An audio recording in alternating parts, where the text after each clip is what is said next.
Good morning, everyone. So thank you for your patience. This meeting of the Committee of Adjustment is being called to hear applications under the Planning Act for minor variances and/or consents. This is a statutory public meeting.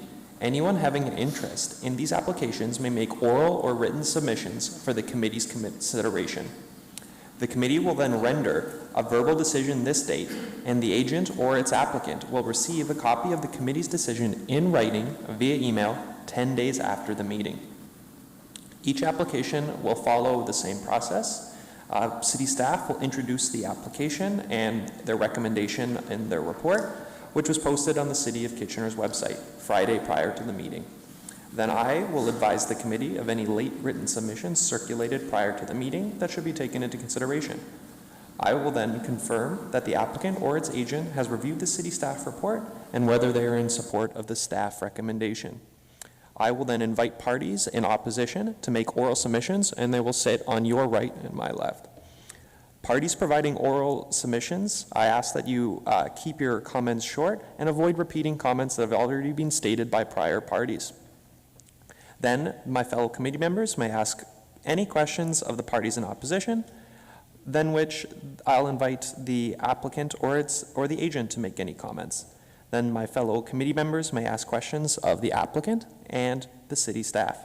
Finally, the committee will pass a motion to approve, reject, or defer the application. So the first matter of business is a vote to that the minutes of the previous meeting held on May 16th, 2023, as circulated, be accepted. So if I can get a mover for that motion, Member McCall. So can I get a second? Member Hanna. So all in favor of approval of the minutes? Passed unanimously. So thank you. The previous minutes have been adopted. And at this point, I ask that my fellow members declare any pecuniary interests for any of applications. I don't believe there is, so thank you. At this point then, I ask the last application from that we deferred, the A 2023-057, that's the 84 Maple Hill Drive. Please come forward. I ask for the applicant.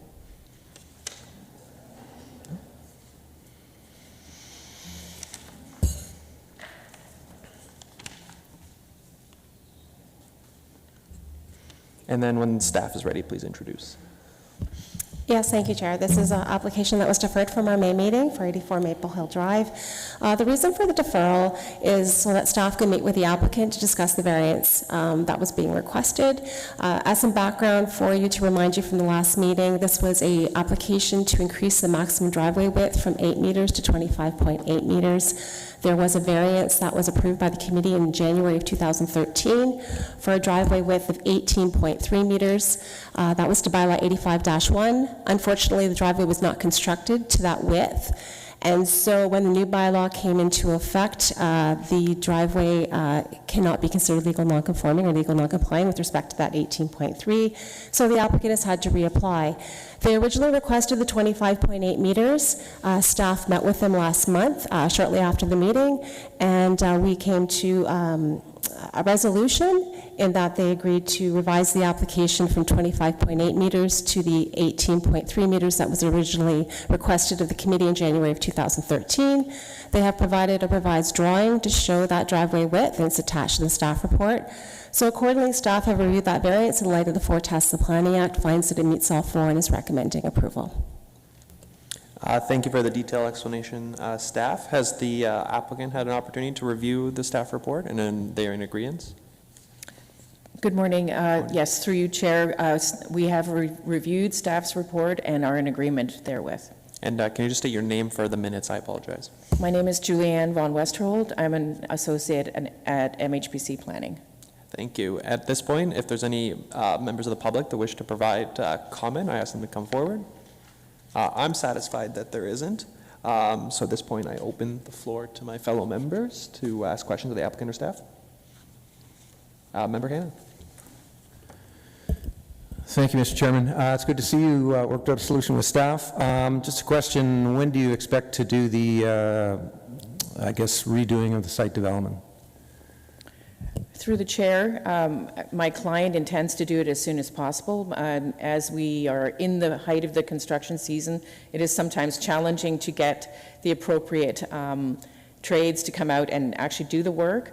So we would hope that we have a longer time frame to be able to do that, because we're already halfway through that construction season, and we will have winter. But he fully intends to get it done as soon as possible. Mr. Chairman, a follow-up to city staff. I would have expected, because this is a zoning infraction, that there would be a time frame put on the reconstruction. Could you just identify why you maybe did not? So this came through as a staff concern in terms of the driveway width.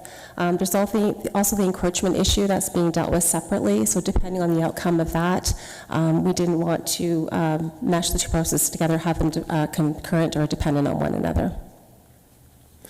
Thank you. Just to follow up to the applicant, if in its wisdom the committee would impose, say, a one-year time frame to complete the work, would you be opposed?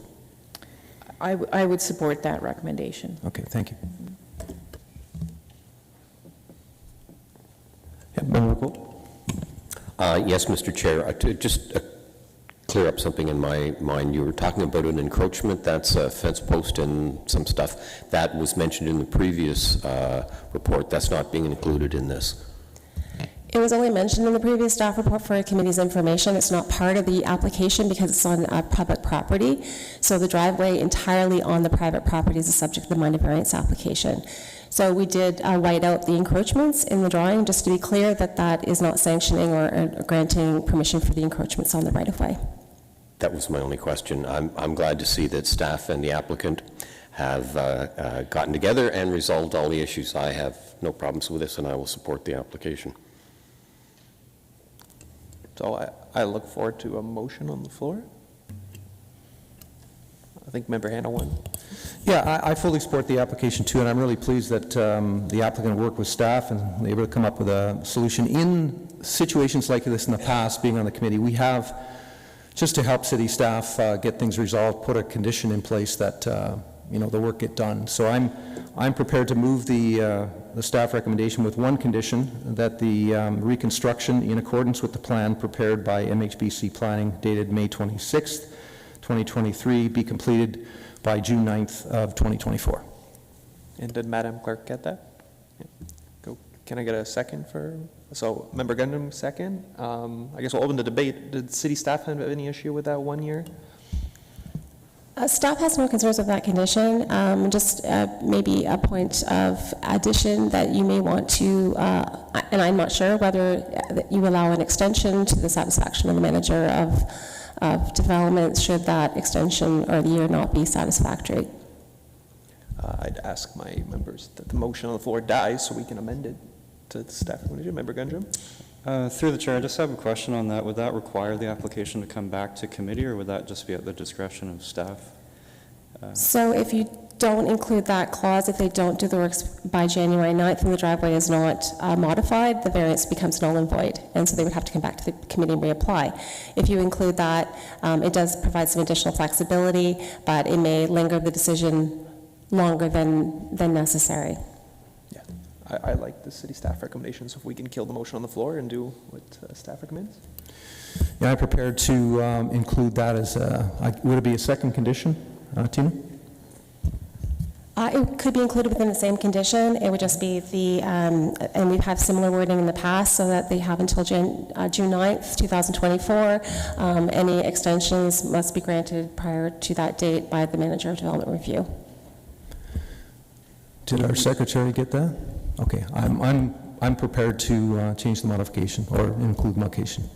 Can we get a second for the new motion? Member McCool? Yep, McCall, sorry. So all in favor of the new motion on the floor with the, so it passes unanimously. So thank you, and thanks staff for their assistance.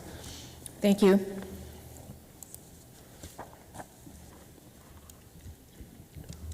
At this point, can I have the applicant A 2023-063, that's 232 Bleams Road, please come forward, and when staff's ready, please introduce this application. Yes, thank you, Chair. This is a minor variance application for 232 Bleams Road. It's a request for permission under Section 45(2). It's to permit the enlargement or extension of a legal non-conforming use, so an existing car wash. The lands are zoned mixed use 1, which does not permit the car wash use. So the applicant has submitted a site plan application, has gone through that process, received conditional approval, subject to getting approval of the minor variance application. So the details of the enlargement of the car wash are contained in the decision or the recommendation for approval. Staff have reviewed this application in light of the 2 tests for applications for permission and finds that it meets both of those and is recommending approval. Thank you, staff. Has the applicant had an opportunity to review the staff report? And can you please state your name for the record? Yes, Mr. Chairman. My name is Dora Buchanan. I'm the architect for the application, and I have reviewed the report and also the comments from, I guess, a neighbor, some concerns. Mm-hmm. Thank you. So the committee did receive comments from neighbors. So if there's any members of the public here to provide comments, I ask them to come forward. I don't believe that there are. So then at this point, I invite, if you have any further comments you wish to provide to the committee. Sure. Basically, this is a current car wash. It has a rollover bay where a car will go in, stay, and the machine goes back and forth. And it has 7 coin wash bays and a pet wash, I think 2 pet wash bays. We're basically updating this property. We're changing the rollover car wash to a fully automatic wash, which is a much better quality of wash. We are getting rid of the coin wash and also the pet wash. We're actually cleaning up the site. We're simplifying the site, and I think that'll help some of the concerns that the neighbors have with traffic in terms of people hanging around with cars. I know that's been happening. I guess some sports cars tend to wash their own cars and then hang around. We're removing all that, so I think that's going to be much better for the site. There are some concerns about the noise from the tellers. Directing the vehicles going into the wash bay. That won't exist anymore. The tellers are being relocated to more or less the front. Being an automatic car wash, we will have staff basically assisting people to enter the building. The entrance is actually, instead of being from the back, it will be from the front of the site. In terms of noise, we just have standard blow dryers, which are really loud. We are installing really the top of the line quiet dryers. We do have a noise study that meets the ministry guidelines. Also, what we're doing for the environment is we're installing reclaim systems, which will reclaim 85% of the wastewater. So at the end, this will be a much better facility for customers, less traffic, environmentally much better. And I think the new addition will take care of most of the issues that the neighbors have. Currently, it's a 24/7 car wash. Well, that's not going to happen anymore. It's going to be basically from 8 in the morning to about 8 in the evening. The whole facility will shut down, the wash is down. So really, noise-wise, much better, much cleaner. And I know planning is satisfied with what we're proposing. Thank you very much. So at this point, if my fellow committee members had any questions, staff or the applicant? Yep, Member Gundry. Quick question through the chair, and I guess for staff. The noise study that the applicant noted, that was submitted and reviewed, accepted by staff as part of the application? Yes, so if there was a noise study, it would have been reviewed as part of the site plan application, although staff can't require a noise study. The applicant did it on their behalf without request. Okay. Thank you. So unless there's further comments, I look forward to a motion. Yep, Member Bacall. Thank you, Mr. Chair. It was interesting to hear the applicants addressing some of the issues that have come up from the neighbors. I think this is a great application, and I will move that it be approved as in the staff report. Thank you. Can I get a second? Member Gundam, second. So all in favor of the motion on the floor? It passes unanimously, so thank you very much. Thank you.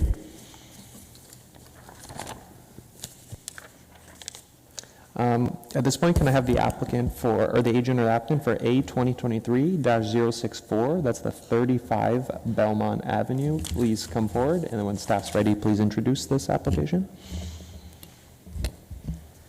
Yes, thank you, Chair. This is a minor variance application for 35 Belmont Avenue West.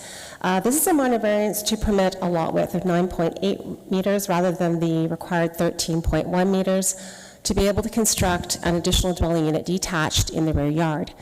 This property recently went through a severance application to sever the vacant portion off, there's currently a building under construction.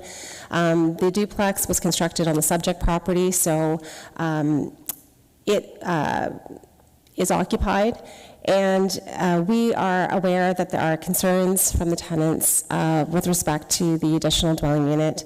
I would note that the driveway width is only permitted to be a single-car driveway in this location. With the duplex, the tandem parking is permitted, and unfortunately, with the additional dwelling unit detached and 3 parking spaces, all 3 parking spaces are allowed to be in tandem as per the Planning Act. Not an ideal situation. There may be some impacts with respect to the parking arrangement, given that the property can only have a single-car driveway without a variance. Staff reviewed the variance in light of the tests in the Planning Act, the fact that our province is pushing for 3 dwelling units on properties and tandem parking is permitted. So in light of that, staff recommended approval of the variance, and I'll leave it to you to hear from the applicant and delegations. Thank you, staff. Can the agent please state their name for the record and whether or not they're in support of the staff recommendation? Good morning. My name is Adrian Rosu. I'm a lawyer with Duncan Linton. I'm appearing as agent for the applicant, and I have reviewed the staff report and am in support therewith. Thank you very much. At this point, I ask that any members of the public who wish to provide comment come forward. I'm satisfied there's no one here to provide comment, so I open the floor to the applicant if they wanted to make any submissions to the application, to the committee. I apologize. Certainly. So with respect to the concerns about tandem parking, I did want to address that what is being proposed is a 1-bedroom tiny home, which may appear attractive to somebody who doesn't have a motor vehicle. I took a look at the site and the surrounding area, and there are actually 2 bus stops within 350 feet of this subject site. Those 2 are located at the corner of Belmont and Queens Boulevard. If you broaden the radius of that and look at what's within a half kilometer, there are 10 additional bus stops, 3 on Highland Road West and 7 on Queens Boulevard. In addition to that, there is a shopping center within a 7-minute walk of the site. So for those reasons, I do believe that what is being proposed would be very attractive to somebody who chooses to not have a motor vehicle. Thank you very much. I open the floor to my committee members, fellow members, to ask questions of staff or the applicant. Yep, Member Hanna. Thank you, Mr. Chairman. Through the applicant, I remember the consent to sever application. Remind me again how many units are currently either under construction or proposed for the entire site? Both parcels. I think there are 2 and 2, correct? There are 2 parcels that resulted from the prior severance of what was formerly 35 Belmont Avenue West. The subject site is still municipally known as 35 Belmont Avenue West. That site has 2 units on it, and the tiny home is proposed to be the 3rd unit on that site. The severed parcel is now municipally known as 31 Belmont Avenue West, and I understand that there is a duplex under construction at this time. When the time comes, Mr. Chairman, I have a few comments to make on this one. Thank you, Member Hannah. If there's any further questions, we need a motion so we can get to debate Member Hannah's comments. So if we get a motion. Member Gundry. Through the chair, I'll put a motion on the floor to approve the application as presented. Thank you. And then can I get a second? And then Member McCall second, and then I send it over to Member Hannah to open the debate. Yeah, thank you, Mr. Chairman. I'm not going to support the motion on the floor for a number of reasons. I remember this application distinctly because there was only one house on the lot, and it made sense to sever into two, and now we have 4 units on what used to be one. I drove by the site again the other day, and both parcels have the entire front yards graveled in anticipation, I'm sure, of wall-to-wall parking in the front yard, which will be an issue for city staff. I took to heart also the comments that came through from that one tenant who's running into trouble, competing now with the backyard for her 2 kids and a dog. I really feel for that. And just as a side note, there are thousands of properties in this city that would meet the frontage and area requirements to allow for ADUs to be constructed. I'm happy that there's 4 units here, and I don't want to see 5. So there you go. Thank you, Member Hannah. If there's any further debate. Yep, Member McCall. Thank you, Mr. Chair.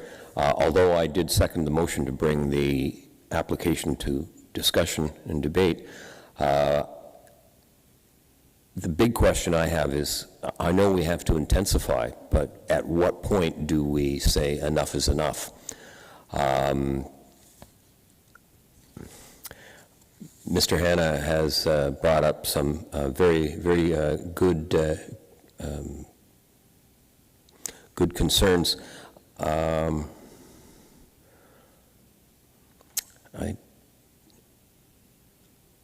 Okay, I was just rereading what the concerns were. I'd like to maybe put it back to staff and see what they have to say on thinking about the intensity and infill. And as Mr. Hannah said, you know, it was one lot and one single-family home, and now they're proposing 5. If I may, I would like to make some submissions to clarify that. The question was directed to staff. We'll go. You can go right. Our staff. My fellow members. Okay. Yeah. The question not directed at you. So thank you. Sorry, there was some discussion or debate that the house was previously a single-family dwelling. The property that existed before it was demolished was previously used as an office building, and the rear yard where the tiny home is proposed used to contain a parking lot for 8 vehicles. So in the applicant's view, the development is more compatible with the surrounding area because there is no longer a paved parking lot in neighboring backyards. And in fact, the property with the tiny home, I would say that the tiny home has a footprint of 39 square meters. This property's area is 49 square meters larger than the minimum required. That means that the property, the remaining space, would still be 10 square meters larger than the minimum required. Thank you. Thank you. If I can get the floor for a moment. Just like my fellow member Hannah, I'm generally in support of this application, but I am concerned with, you know, the width of asphalt between the 2 townhomes directly north of the property, and I'm just kind of looking for some staff expertise on their opinion. What the committee is seeing with the enactment of the new zoning bylaw is that we have a change in driveway width across the city, and we're trying to increase the green space and reduce the dominance of the vehicle in the streetscape. Unfortunately, a lot of these applications coming in, the only parking arrangement is a tandem parking arrangement on these smaller lots. And so that is and can be problematic. We've heard from the committee in the past about how this is problematic for property owners. However, this is the parking arrangement that is desirable to achieve the other aspects of our zoning bylaw. With respect to the four tests of the Planning Act, in terms of the intent of the official plan, the intent is to increase dwelling units. Tiny homes are permitted in our official plan. It's a use that's permitted. With respect to the general intent of the zoning bylaw, the regulations are met, save and except the lot width. It does have the area. The purpose of the lot width is to ensure that there's sufficient space on the property for parking, amenity area, walkway, safe access. It does meet all those, save and except the tandem parking. So if you go to the fourth test in terms of the effects of the variance are minor, that's where staff does have concerns. We're not entirely enamored that the province has said that triple tandem parking is permitted, but is something that is permitted, but recognizing that it can be problematic for tenants in a building. In terms of the variance desirable for the appropriate development use of the land, it will facilitate an additional dwelling unit, which is directed by the province to allow 3 dwelling units on all properties. So for that reason, it is desirable, but it does and could have some impacts in terms of on adjacent properties with parking and possibly the look of the property in the future and whether that single car driveway will be maintained. Thank you, staff, for the excellent explanation. I think, my opinion, I think our hands are tied here. I will be voting in support. It meets the 4 tests, although it's on the edge. So I think if further debate, we'll put it to a vote. I don't think we're changing anyone's minds here. So all in favor of the motion on the floor? So, and then all opposed? So the member Hannah was against, and the 3 of us were for. So the motion passes. So thank you very much. Thank you very much.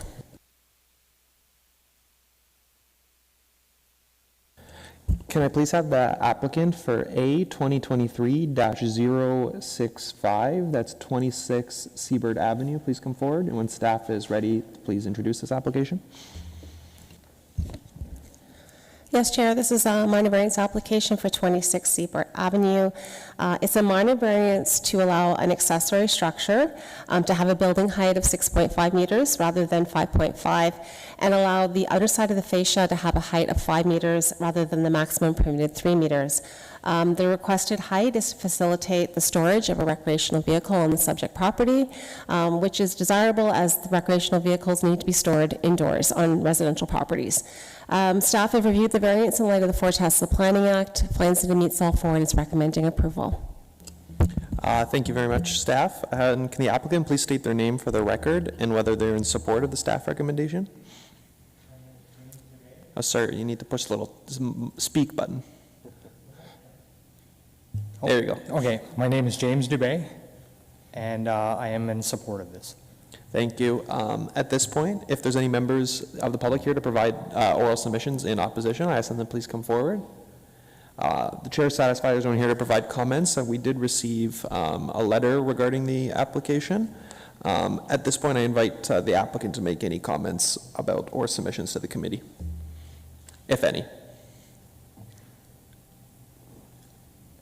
For myself, you mean? Yeah, in support of the application.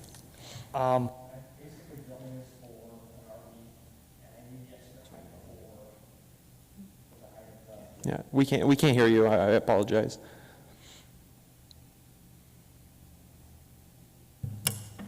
Okay. Sorry, I am building this for an RV, which is I need the extra height for maintenance on the roof, and if I build it any other way, it's still going to be a high garage, whether I build it closer to the property or not.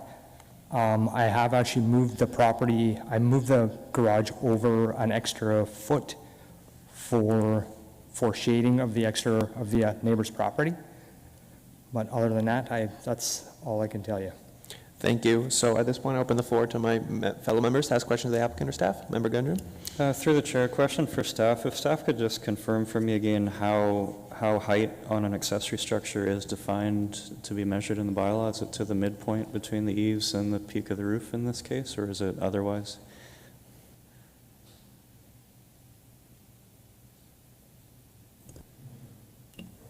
I'm just looking that up for you. Take your time.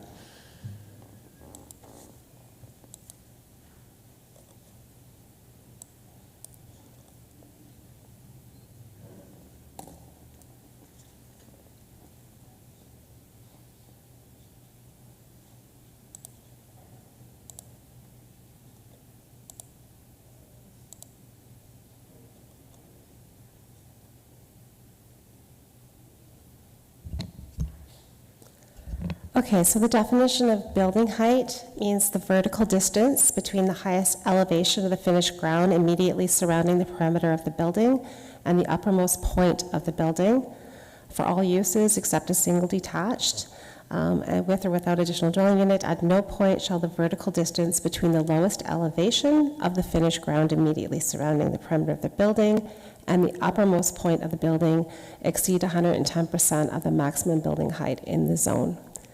It's a little convoluted, but we do a perimeter and elevation. It's just not just at one point of the building. Okay. No, thank you for that, Tina. I appreciate it. So. Thank you. So at this point, Member Hanna, further questions? Just a quick question for the applicant. Where are you storing the trailer now, or the RV?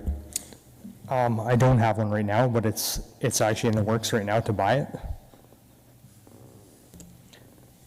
Thank you, Member Hanna. Can we get a motion on the floor to start debate?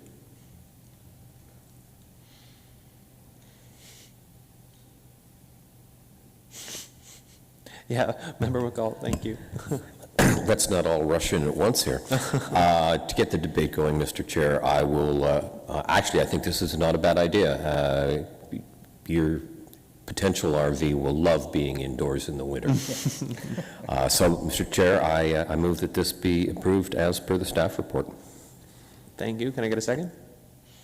Member Gendrum, second. The floor is open for debate if anyone wanted to, or we can put it to a vote. So all in favor of the motion on the floor?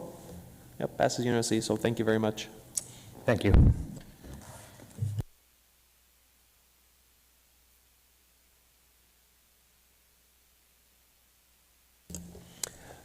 Can I please have staff introduce the application A 2023-066, that's 82 South Drive, and have the applicant or agent please come forward as well, please?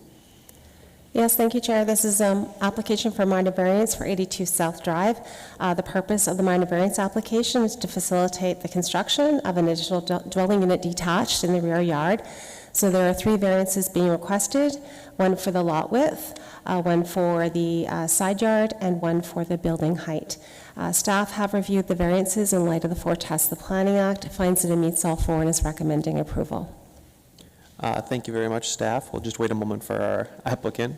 Take your time.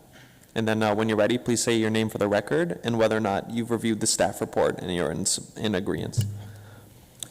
Good morning, my name is David McCowan, I'm a homeowner, and I am in agreement.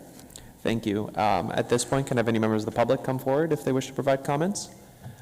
Chair is satisfied there's no one here to provide comments, so if the applicant wanted to provide any comments, if any, or the committee's, feel free to make any comments to the committee.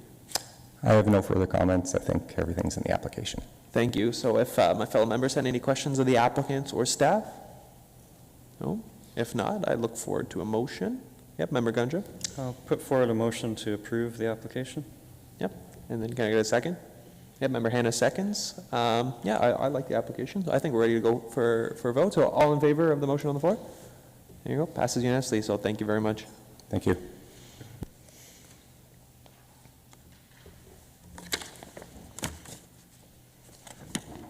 Can I have the applicant for A 2023-067 please come forward? That's 1198 Fisher Hallman. When staff's ready, and please introduce this as well. Yes, thank you, Chair. This is a minor variance application for 1198 Fisher Hallman Road. It's a minor variance to permit a maximum building height of 15 meters instead of the maximum permitted 10.5 meters.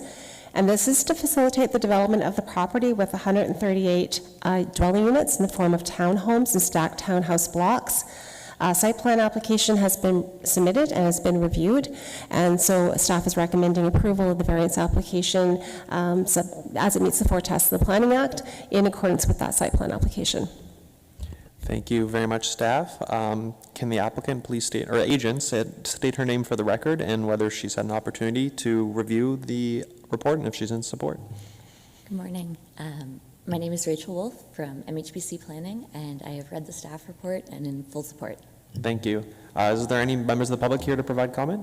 Yep, sir, just step down on your right and then make sure the speak button is on.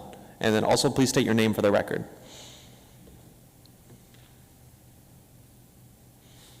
Thank you.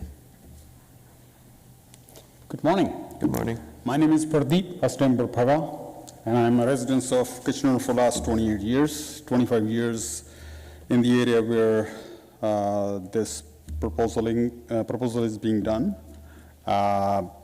We would be directly impacted by this minor variant, which you call it. To me, it's a major, because height is a big issue there.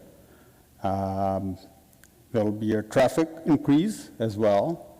A lot of people in my area don't know what are stack homes or stacked townhomes. There are multiple ownership to one unit or the one building, which would have multiple homes stacked over each other. There's a lot of gray area in this as well. It's not mentioned where the big buildings are going to be, where the approximate location of those would be, whether they would be close to Rockwood Road, which is where I live. And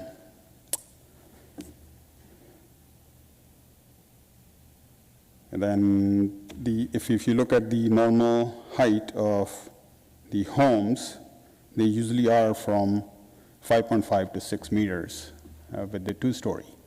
With a stacked home, if you're stacking two homes on top of each other, it will double that. But then if we are looking at 15 meters, which is going to be, if you look right behind yourself, the wall, that's what you're going to be looking at. And there is a privacy issue as well. Most of the homes that are facing Rockwood or facing Bleams Road from Rockwood side, they have their master bedroom windows, big windows, there.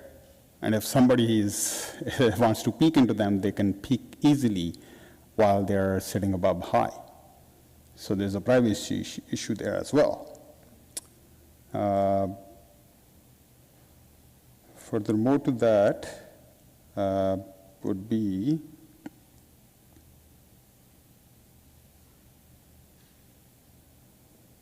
like if it was I'm not against development, but if it was a new subdivision that was being built, for example, Huron and Fisher-Holman area, if new people are coming in and it's a new subdivision, they can come in and buy, whether they want to choose to buy or don't want to live there, because that's what the proposed plans are in there.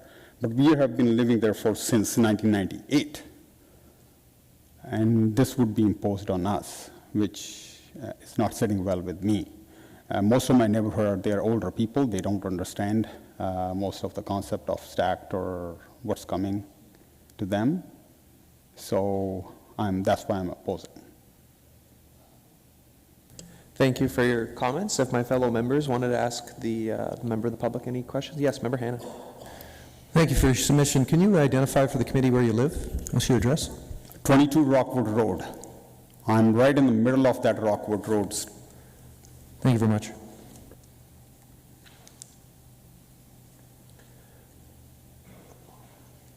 At this point, if the applicant or agent had any submissions that she wished to provide, the committee is willing to. Yep. Thank you. So at this time, the site plan that's being proposed provides for rear lane access towns adjacent to Rockwood Road. These towns are 2 stories in height and approximately 11.5 meters. The stack towns are internal to the site, and I know that the site plan was provided with the application. So there is sufficient setback to mitigate any privacy concerns. The traffic impact study and relevant transportation documents were provided with the original site plan application, and have provided that there should not be negative impacts to the surrounding area, and that those impacts, the majority of the traffic flow will be going to Bleams Road rather than through to Rockwood. Thank you much. If my fellow members had questions of staff for the applicant, yeah, Member Gundry.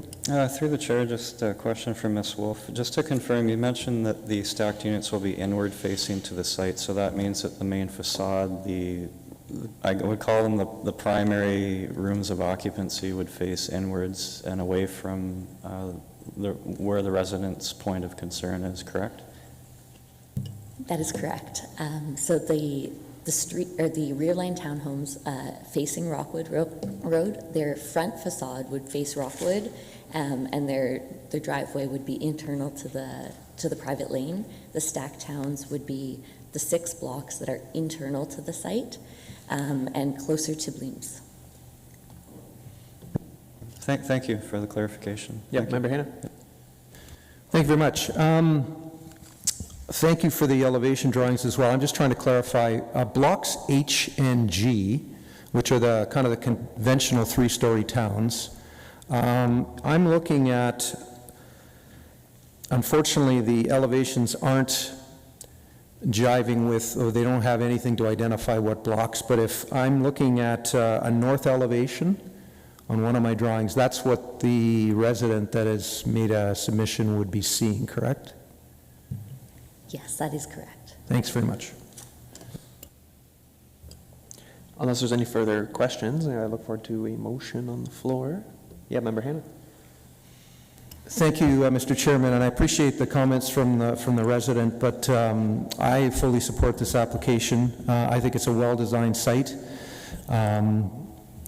I've now clarified that basically the height that they're asking for in terms of variance all has to do with grades, and most of these are conventional townhouses, albeit 3 stories high. So again, I fully support the staff recommendation. Excellent. Can I get a second for Member Hanna's motion? Yeah, Member Gundrum, second.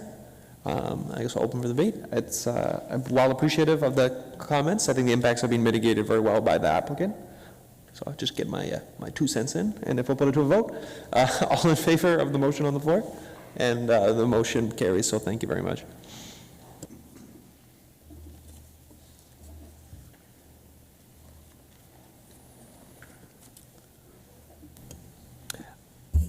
Can I please have the applicant for A 2023-068, that's 35 Maywood, please come forward, and when staff's ready, I ask that they please introduce the report. Thank you, Chair. This is a minor variance application for the property at 35 Maywood Road. There is an existing detached structure that the applicant would like to convert into an additional dwelling unit detached. It is larger than what is permitted by the zoning bylaw, hence the reason for the minor variances. So the building floor area will be 62% rather than 50% of the principal dwelling. So it is under the 80 square meters, though, the maximum permitted for an accessory dwelling unit detached. An accessory dwelling unit detached is a permitted use to a single detached dwelling or a duplex dwelling. There were concerns after the staff report was done that this may be operating as a lodging house.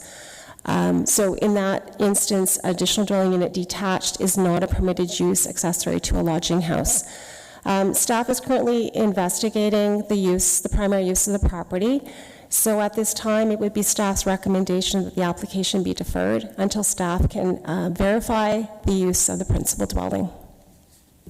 Thank you for the comment, staff. Can the applicant please state their name for the record and whether they're in support of the staff recommendation at this point? My name is Sapna Gandhi, and good morning, everyone.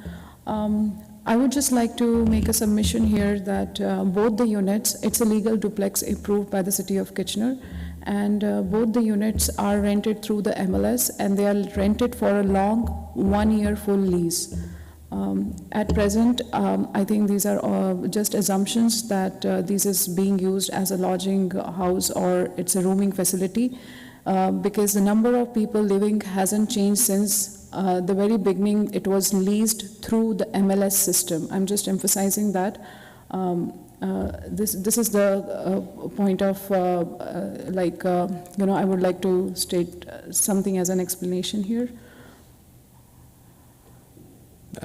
Thank you very much. Thank you. So if at this point, if there's any members of the public who wish to provide comments, I ask them to please come forward. And I'm satisfied there's no comments. So now Member Gundrum can get his question to staff and the applicant. Thank you. No worries. Through the chair, and this is more a question for staff, investigation, was this prompted by like a bylaw enforcement matter, complaint about the property in question? Just a point of clarification, I guess. Yes, so the investigation was prompted by the written submissions and phone calls received in response to the variance application and the sign on the property. So staff, in doing due diligence, have made a request to bylaw enforcement to investigate the matter further, just to be sure that the primary use of the property is a single detached dwelling or duplex dwelling. And just responding to that, I fully appreciate the applicant's statements, and there's no reason to not believe what you're saying, but if municipally there's a process currently underway, I think it's appropriate that that process be completed before we can make an informed decision here at the committee, so. Yeah. Member Hanna? Yeah, I had a quick question for the applicant as well. Most of the times that we see applications for ADUs, whether we support or don't support, in my case, I've one-on-one today, they come with plans. All I see is a square here. Do you have internal layout of the garage? Yes, we have it, but we didn't submit it along with this application because we were thinking of getting the zoning approval first, planning approval first, and go into the drawings later on. Okay, when the time comes, Mr. Chairman, I'm going to fully support staff's deferral as well, but I would also comment to the applicant, please submit your plans. One of the concerns by the neighborhood is also dealing with privacy, and I'd like to understand from a building code perspective whether you're having windows and such looking into somebody's backyard. So this house was recently converted to a duplex as per the city, all the city approvals. It's recently converted to a duplex, and all the windows were built as per the city requirements. So we aligned with all the city requirements, but this was converted to a duplex. And yes, we understand the neighbor concern. This will look into that definitely. I would like to mention something here. Yes, the neighbor has mentioned about the concern, but they have also mentioned about the future building plan to build upon the existing garage, which is unfounded because no such proposals are being requested by us at this time. Thank you. I had a question of the applicant. When I look at the Google Street, or like the Google Earth view, it looks like there's some sort of like built-in gazebo in the back of the property, but when I look at the site plan submitted, it seems as if this is part of the property. If it's on page 167 of the PDF, if my fellow members can look at that. I'm just a little, can you shed some light onto your site plan? Because it doesn't seem to match with what I see on Google Earth. So when we bought this property, prior owner had a greenhouse there, and it was demolished by the previous owner itself. So when we bought this house, it just had an additional garage, detached garage on top of it. There is nothing else on top in the property, which is not matching with the Google Earth. I completely agree with you. Member Henry, as you nodded, so I think you understood what I'm asking. On the south side of the property, it looks like there's a little jog. Maybe city staff can help me with that. I'm just a little confused what the property even looks like, because when I drive past, I can't see the backyard, obviously. I'm not sure that staff can provide any information. When we do our site visits, we don't trespass onto the property. We take the picture at the front of the property. So the planner would not have gone into the backyard to see what was there. Yeah. So I think if there's no further questions, I put this to a debate. I think a lot of us have comments. Member McCullough, do you have any questions or motion for debate? Actually, a question of staff and then some comments. The deferral that is being recommended, how long? 1 month? I would suggest 1 month would be sufficient. It does not have to be re-advertised. We're just waiting the results of the enforcement issue, and once we know that, we can bring the report forward. If there are no changes and it is a duplex dwelling, the staff report would not change. It would remain the same. But although Member Hanna is requesting some drawings that we would attach as an addendum. I am in general support of the application. I think that it's not a bad idea to convert a garage into living, especially if you don't have the cars you need, or you don't need the cars. So I would support that it be deferred for a 1 month only. The applicant can provide the drawings that is requested by Mr. Hanna. And so I move that this be deferred for 1 month. Can I get Member Hannah seconds? So thank you, and to a debate. Is there, can staff comment if there's a way I want to see an updated site plan, or is that handled by our new motion? Because I'm not even sure what this property looks like. Yes, in terms of the site plan, again, staff cannot require site plans with ADUs no longer. So any site plan would be submitted as part of the building permit application or part of the minor variance application. I also caution in terms of elevation drawings, again, it's not a requirement that we can ask, but if it does help the committee make a decision in terms of the impacts on adjacent properties, then it would be warranted in that respect. Member Hannah? Having worked for a municipality for 32 years and done some bylaw enforcement in the past, when the bylaw enforcement people go out, they can certainly take pictures, and that would be very helpful to the committee. So I think there's no need to beat a bush here. So all in favor of the motion for 1 month deferral? No? So it'll be deferred, so thank you very much. Thank you.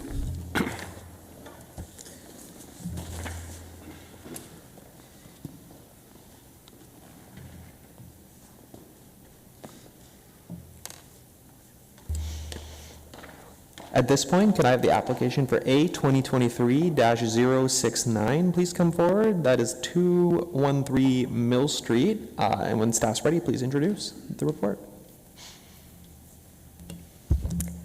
Yes, Mr. Chair, this is another application for minor variance requesting the conversion of an existing detached structure. The property at 213 Mill Street has an existing detached garage at the rear that they would like to convert into an additional dwelling unit detached. The structure exceeds the maximum size permitted for an ADU with respect to, it does exceed the 80 square meters as well as exceeding the percentage of the principal dwelling. There are one variance requested. Staff have reviewed the variance in light of the 4 tests of the Planning Act and finds that it meets all 4 and is recommending approval. Thank you, staff. Can the applicant please state her name for the record and whether she's in support of the staff recommendation? Good morning, Mr. Chair and members of Committee of Adjustment. My name is Krutisha, and I support all the recommended from the staff. Thank you very much. If there's any members of the public wishing to provide comment, I ask them to come forward. I'm satisfied there's no members of the public, so I open the floor to my members to ask questions. Yep, Member Hannah. Just a quick question for staff. I was surprised that the variance was worded the way it is, because I went out to see the site and I looked at the plans, and you're including the garage area in the overall area of the ADU, and I don't understand that. I mean, the actual living area is compliant. Yes, an ADU could have an attached garage to it. It could be part of the ADU. It could be used as part of the ADU. We can't regulate what is happening within that ADU structure. There could be storage associated with it. It could be converted in the future. The ADU size itself is what's regulated by the bylaw. Member Gundrum? Just to follow up from Scott's question, so just to clarify, Tina, the zoning bylaw doesn't differentiate in the ADU policies about usable floor area versus non-usable? That's correct. Okay. Yes. Okay. Thank you. Member Hannah? Just to clarify again, so that would be different than a normal single detached home, because you don't include the garage as part of the square footage of the house. That's correct, yes. Interesting. Something to correct. Yes, and we do, it's because an ADU has, its impacts are different than a single detached dwelling, so its size should be principal and secondary to the principal dwelling. Thank you, staff. We need Member Hannah. My colleague is looking. Sorry, my colleague's looking confused, but I'm going to put a motion on the floor that this application be approved. I was on the site, looked at it. There were some neighborhood comments about screening and whatnot. And there actually is a fence there already that does provide some screening for car lights. So, again, I fully support the staff recommendation. This is a good ADU. Can I get a second? Yep, Member Gundrum, second. Thank you very much. And I want to get my comment in. I think it's a good ADU as well. So, Member McCall? Just a quick comment, furthering up what my colleague Mr. Hanna had said about the difference in calculating living space versus potential storage space. If this is a 2-car garage, which I think it is, they could put a dividing wall down the middle. Half could be an ADU and the other half could be a garage, and it would, I think you see where I'm both Scott and I are going on this. There's an inconsistency in how we define the regulations. Not at all. So the ADU is the entire building floor area, so it's the entire area of the structure or building. So it does include a parking space. There could be a parking space or attached garage constructed as part of an ADU. So the ADU regulations regulate the entirety of the building rather than differentiate what is used as living area. Thank you for that. I will be in support of this application. Okay, let's put it to put a vote. All in favor of the motion on the floor? There you go. Pass unanimously, so thank you. Thank you, appreciate.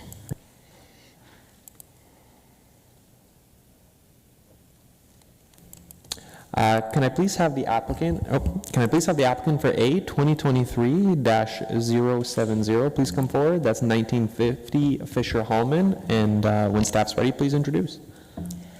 Yes, thank you, Chair. This is a minor variance application for 1950 Fisher Hallman Road. There are a number of variances being sought. The variances all will facilitate the development of the site with a commercial development, which has been reviewed as part of a site plan application and has received, I believe, conditional approval. Staff have reviewed the variances in light of the four tests of the Planning Act, finds that it meets all the variances meet all four, and is recommending approval of the application. Thank you very much, staff. Could the applicant please state his name for the record and whether he's in support of the staff recommendation? Good morning, Chair and members of the committee. My name is Alex Vandersluis. I'm a project manager with Schlegel Urban Developments here in Kitchener, and I am in full support of the staff recommendation. I do have a submission to make when we get there. Yeah, we'll get to you. Is there any members of the public here to provide comments? I don't believe so, so now you get to go. Back to me. Okay. I just want to give you some background on the site and sort of how we got to where we are today. I know it looks like a substantial number of variances really centered around one concept or issue or zoning regulation. So the Wollaston community, of which this forms a significant part, was draft plan approved in 2009, and the first units were occupied in 2019. There was some constraints or delays in the timing of delivery of some higher order municipal services to the site, but we have been going full bore since we've made our first registration. And at this point, Wollaston is well on its way to being a complete greenfield community. Today we have over 1,000 units occupied or under construction, with over 600 rental housing units to be built along the Fisher-Hallman corridor by Schlegel in the future. As I mentioned, the grocery-anchored commercial site has long been a very central component to this plan. Provision of a grocery store is one of the keys in unlocking complete greenfield communities, which Schlegel strives to do. This site is zoned mixed use, and mixed use zoning in Kitchener includes a regulation related to glazing and building openings, which is difficult to meet in this context. It's quite an urban zoning regulation requiring 40% of the ground floor facade to be glazing, and it has to be transparent glazing to essentially an active use. Spandrel windows, opaque windows, windows with vinyls or advertising on them do not comply with the zoning regulation. And so you'll see in the package at the back, there's a couple of renderings included. Sorry, yes, I should have mentioned I was the one who dropped off that three-page package for you.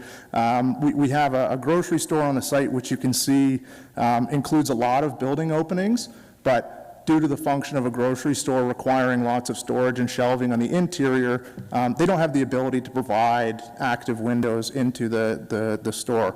And so that concept is sort of multiplied and exacerbated across several buildings on the site, where you have several small and medium-sized tenants which require back-of-house space for things like offices, kitchens, washrooms, storage, that really don't function well as a storefront or with active glazing in there. It's very difficult or perhaps impossible to also require tenants to operate with two front doors.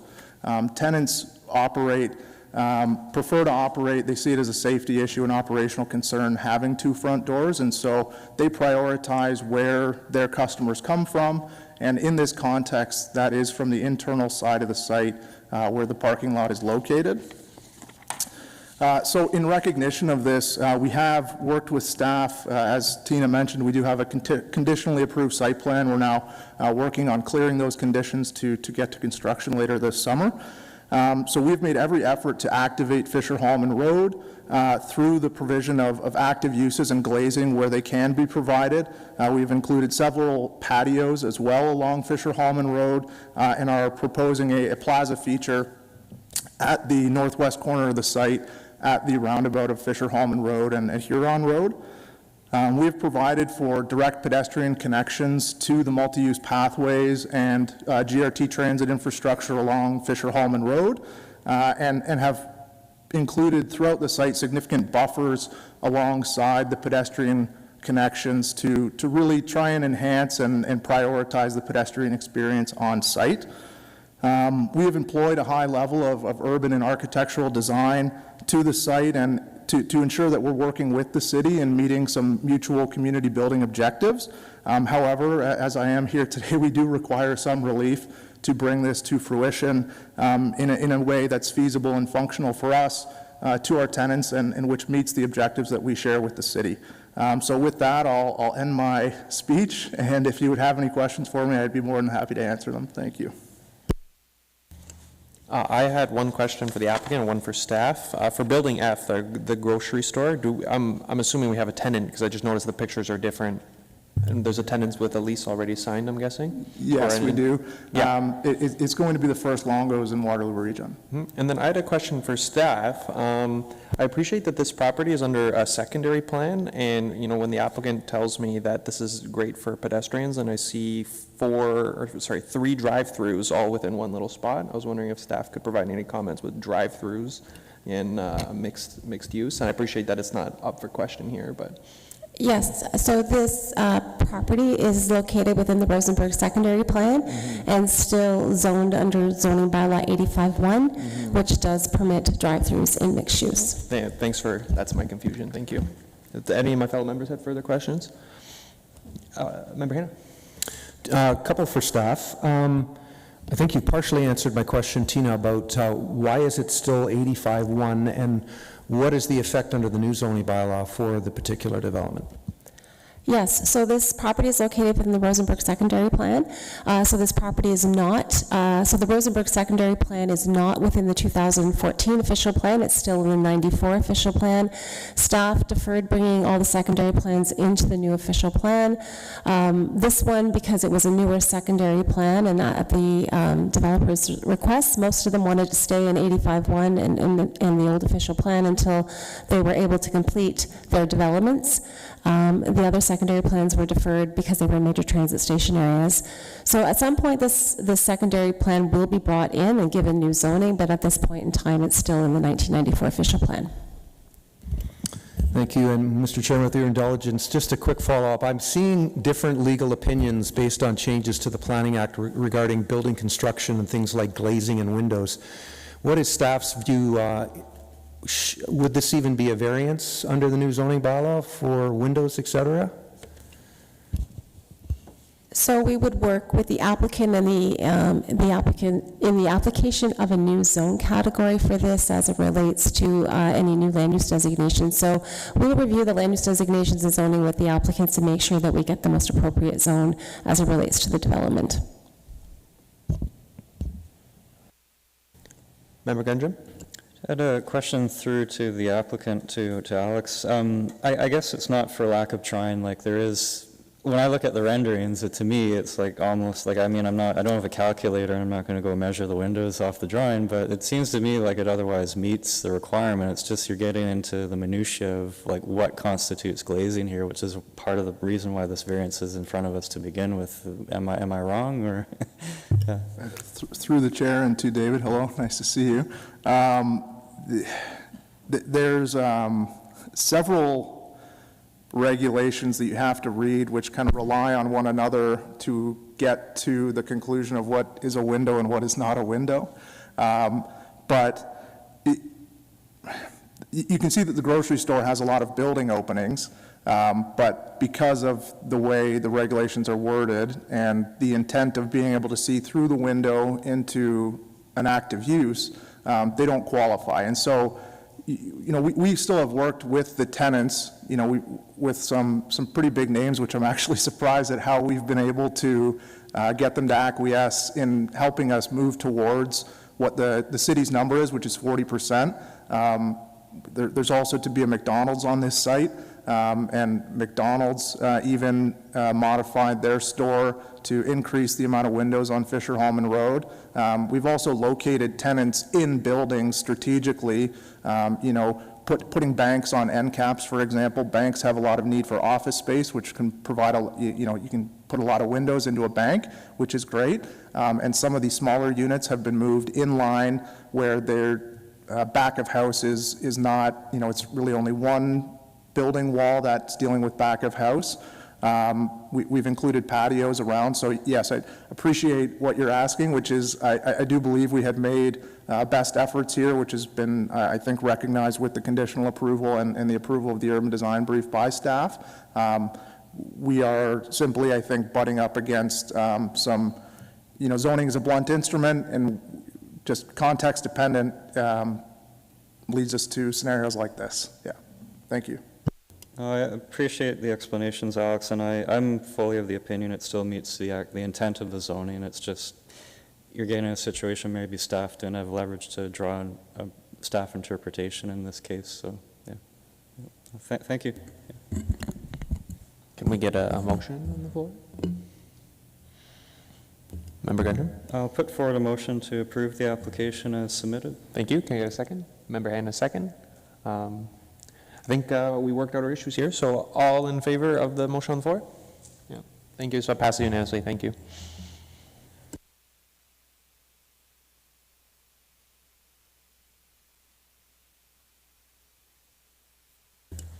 At this point, could I please have the applicant for B 2023-021, that's 46 2nd Avenue, please come forward. And I appreciate we have some multiple ones coming up, so if Madam Clerk, if I make a mistake, please just butt in. And can I staff introduce this application? Yes, thank you, Chair. This is an application for consent for 46 2nd Avenue. The applicant is proposing to demolish the existing dwelling and construct two new two-story duplex dwellings, so one duplex dwelling on each property. The lot sizes meet zoning requirements. Staff have reviewed the application in light of regional, provincial, city policies and finds that it meets all of those. Staff do want to note, though, that again, we're looking at a tandem parking situation here. The maximum driveway width for this property would be 4 meters, so would not be able to have side-by-side parking. So just to note to the applicant and to committee that tandem parking would be the arrangement that would meet zoning requirements for these two properties. Any third additional dwelling unit would require a minor variance for reduction in parking. Thank you, staff. Could the applicant please state his name for the record and whether he's in support of the staff recommendation? Good morning. My name is Boban Jokanovic. I'm the applicant, and I'm in support of this application. The recommendation? Sorry. Yeah, I got you. At this point, is there any members of the public here to provide comments?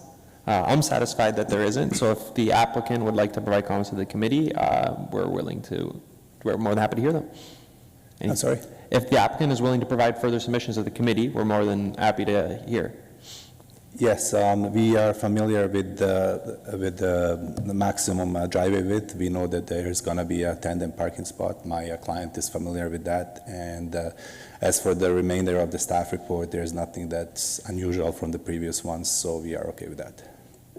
Thank you. So I open the floor to my fellow members. Member Hanna. Yes, and I'm going to support this application, and I really appreciate the comments from city staff about the driveway widths, because it's a pretty picture that we receive, but oftentimes in situations like this, you get an entire front yard paved.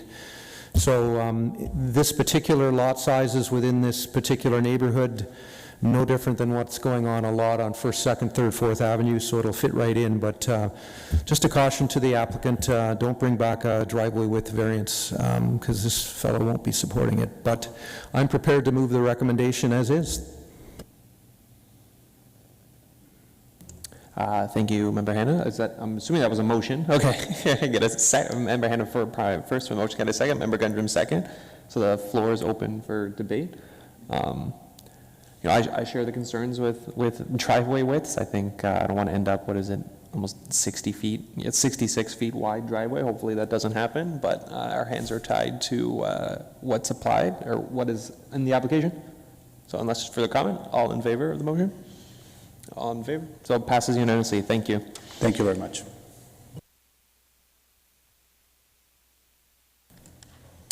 At this point, this is all the applications surrounding 228 Connaught Street. That's 2023-071 and 7072, as well as severance application B 2023-022. Hopefully I didn't make a mistake and could have staff introduce these several reports. Yes, thank you, Chair. There are 3 applications here.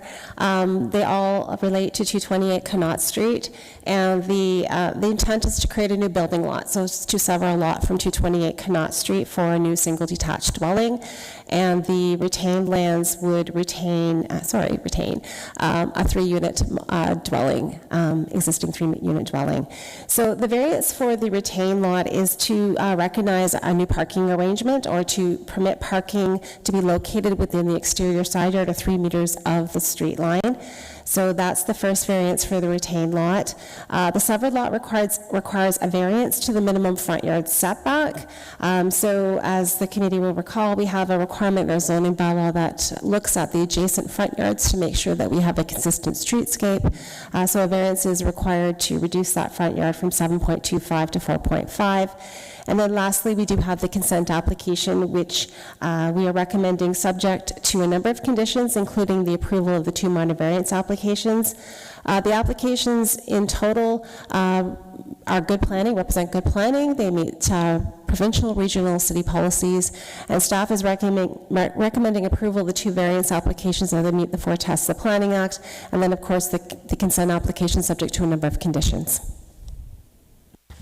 Thanks for the excellent explanation, staff. Has the applicant had an opportunity to review, and if they're in support of the staff recommendation?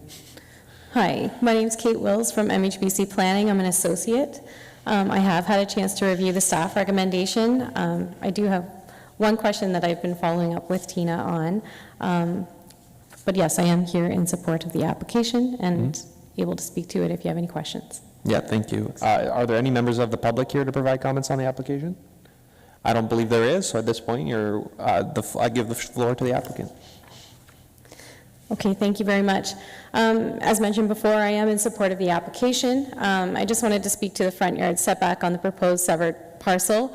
That 4.5 meters is to the habitable portion of the lot. There is a 6-meter setback that would provide sufficient space for a car to park, as well as a proposed garage. So that's 2 parking spaces on that property. And then on the adjacent property, which is the retained lands, the application is simply to reduce the current parking area to permit a driveway that's essentially 2 cars wide with 1 in tandem.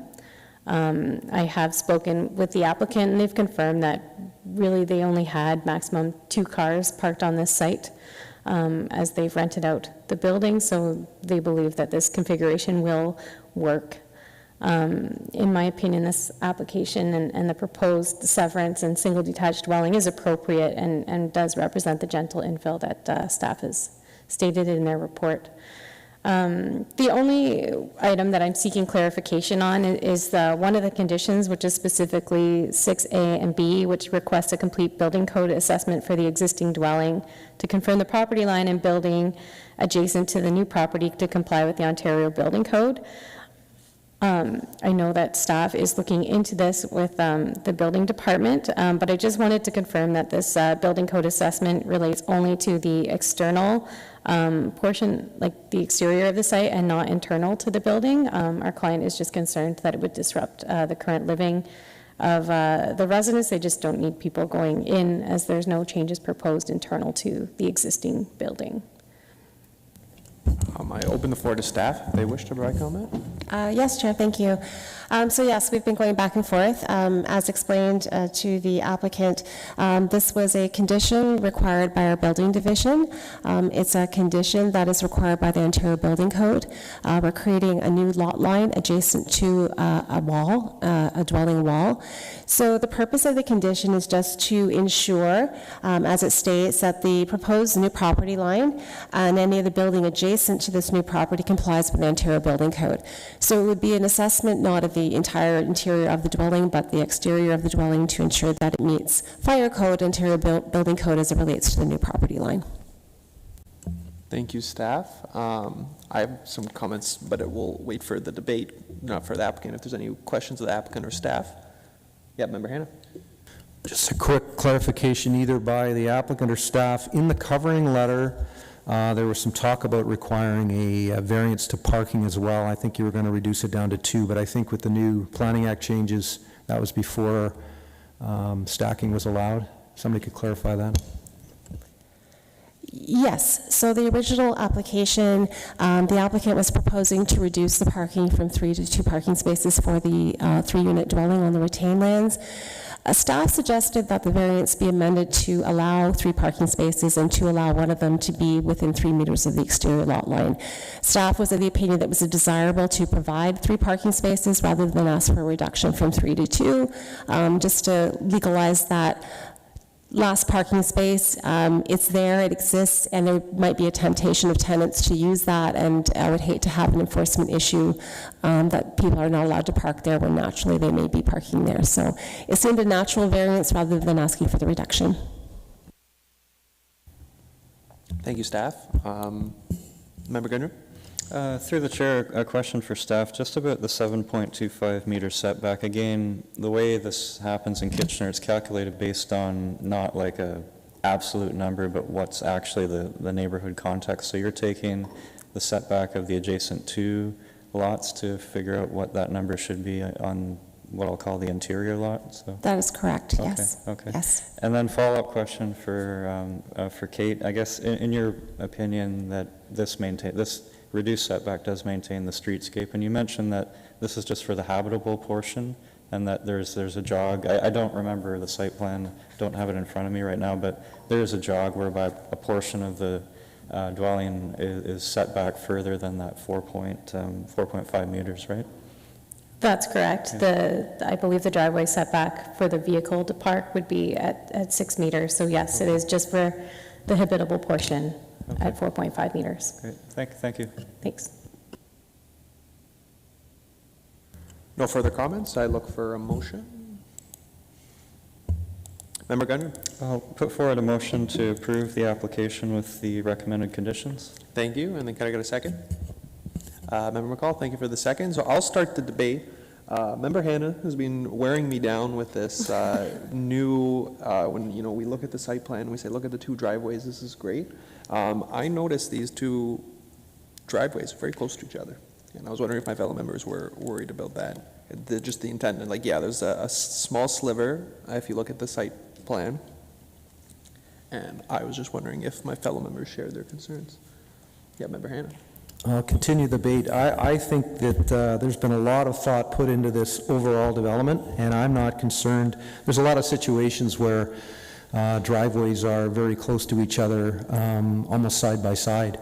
So I'm not concerned about the driveway, and I actually like the fact that we've got a reduced setback here because it's providing a functional rear yard for this tiny little lot. And I think it's based on a house that looks like it's actually going to be built because there's a deck associated as well. So. So I'm not concerned at all. So no further debate then. Put it to a vote. All in favor of the motion on the floor? Yeah, I guess so too. So then it passes unanimously. Thank you. Thank you.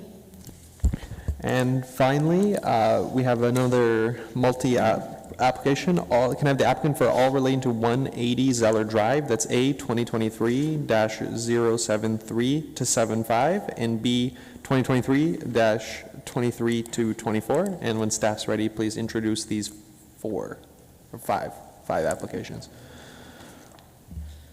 Yes, thank you, Chair. So these applications all relate to a property at 180 Zeller Drive. So the intent of the applications is to create, there's one existing lot to create 3 new lots. The existing dwelling is proposed to be demolished. There is an accessory building that's proposed to be retained. And so there's a variance that relates to that. That's the variance for severed lot number 2. So 2 variances for that lot to permit reduced lot width and to permit that accessory building to have a coverage of 17% instead of the maximum permitted 15%. The other 2 variances relate to the retained lot. Again, a lot width variance, so from 13.7 to 12 meters. The other severed lot, another lot width variance, 13.7 to 12 meters. So 3 minor variances. Staff have reviewed those minor variances in light of the 4 tests, the Planning Act, and finds that it meets all 4. They facilitate the creation of the 3 new lots. So staff have provided conditions of approval for each of the 2 severances to create those 3 lots. They also include the receiving approval of the minor variance applications. Staff find the consent applications meet provincial, regional, and city policies and is recommending approval subject to a number of conditions.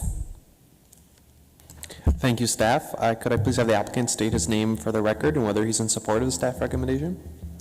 Yes, my name is Victor Labreche with Arcadis IBI Group, and we're the applicant agent on behalf of the landowner. I'd also just wish to note that Jeff Henry, planner from our office, is here as well, and the landowner as well, Mr. Ibrahim Hussein. Thank you. Thank you very much. Are there any members of the public here to provide comment on this application? I don't believe there's any here to provide comments, so I open the floor to my fellow members to ask questions of the applicant or the agent, or the applicant or the city staff. No questions? No? And does the applicant wish to make any submissions to the committee? Yes, thank you, Mr. Chairman. Just briefly, I wish to note that we did have a pre-submission consultation meeting with city staff, Eric Schneider, to be specific, in planning, as well as Jason Brule in engineering, prior to submission of the application. We're here in support of the staff recommendation. Very comprehensive and detailed report, which we appreciate. Several conditions which I've discussed with our clients, and it's sort of a mini subdivision in a way in terms of the conditions, but we understand and protects good development and the interests of all parties. So again, we're here in support of it. As outlined in the staff report, the application is supported by all levels of provincial, regional, and municipal planning policies. And also specifically the Kitchener official plan has criteria to meet in terms of severances, which this application meets that. So that's all I would state at this point, and happy to answer any questions that the committee may have. Thank you. Thank you. So, Member Hanna.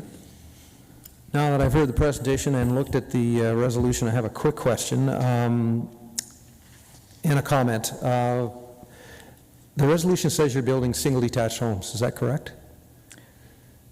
Through you, Mr. Chair, to the committee member, short answer to that is yes, but as you know, the bylaws do allow duplex.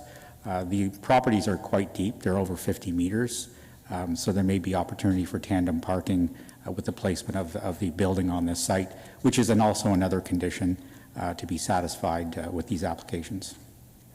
So question back then to staff, the way the resolutions are worded, it talks about a single detached dwelling. If the applicant decided to actually construct duplexes or purpose-built duplexes, would they be back in front of us again?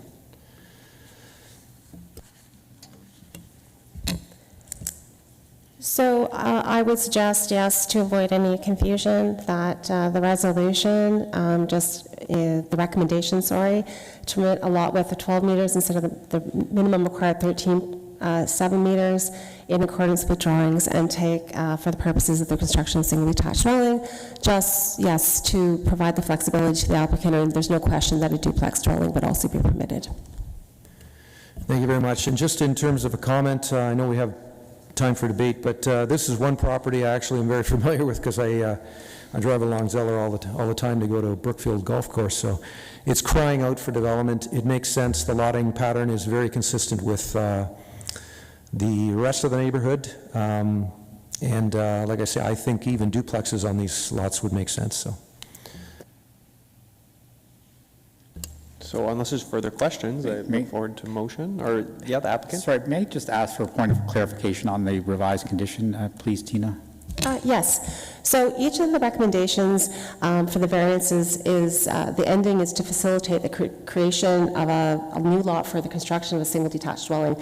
So I'm just proposing that we remove the construction of a single detached dwelling from all three of those resolutions so that it provides the flexibility for a duplex. Got it. Good with that. Thank you. Member Hanna? So I'm prepared to move the modified resolutions, all three of them, to remove the reference to the single detached dwelling, and I think these are great lots, so.